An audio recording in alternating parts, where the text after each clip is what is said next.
Merhaba arkadaşlar, Pati Doktor'un programına hoş geldiniz. Ben veteriner hekim Emre Pınar. Bugün sizlere barınak öksürüğünden bahsedeceğim. Barınak öksürüğü, kennel cough diye bilinen kafes hastalığı birçok hastalıkla birlikte seyrediyor. Ne kadar da barınak öksürüğü bir hastalık diye geçse de birçok hastalıkla birlikte mix olarak yani seyrediyor aslında. Barınak öksürüğünün etkeni Bordetella bronchoseptica dediğimiz bir bakteriyel kaynaklı bir hastalıktır. Dediğim gibi tek başına seyretmesi pek rastlanmıyor. Yani viral hastalıklarla birlikte işte bunun distemper'dır, başka diğer hastalıklardır. Solunum yolunu etkileyen tüm hastalıklarda aslında izole edilen bir etken Bordetella bronchoseptica.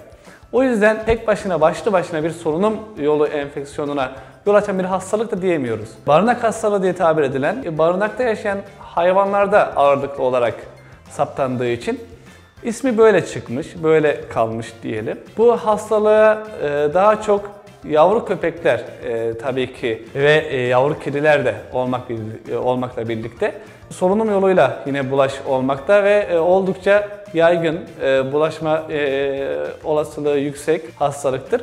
Bu hastalıkla mücadele aslında maliyetli ve zordur.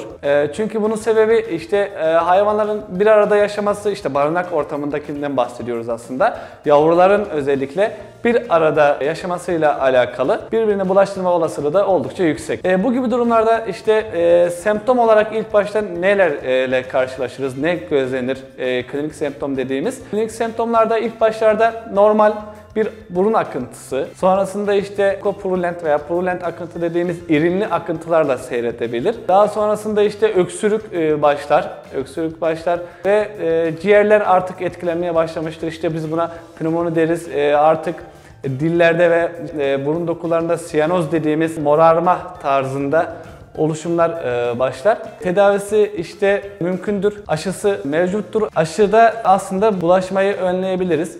Bu gibi durumla karşılaştığımızda veya barınak öksürüğü olduğunu düşündüğümüz hastalarda öncelikli olarak ne yapmalıyız? Yani ilk etapta kesinlikle hasta olduğunu düşündüğümüz hayvanla sağlıklı hayvanı ayırmamız gerekiyor. Diğer viral kaynaklı veya diğer bakteriyel kaynaklı yani hızlı bulaşan hastalıklarda da olduğu gibi. Ayırdıktan sonra hasta hayvanımızı tabii ki de işin uzmanı olan veteriner hekimlere bir an önce götürmemiz ve muayene ettirmemiz gerekiyor. Geri kalan hayvanların da bir muayeneden geçirilip ve koruyucu hekimlik açısından bir tedavi başlanması gerekmektedir. Sorularınızı yorum kısmına yazmayı unutmayın. Görüşmek üzere. Bay bay.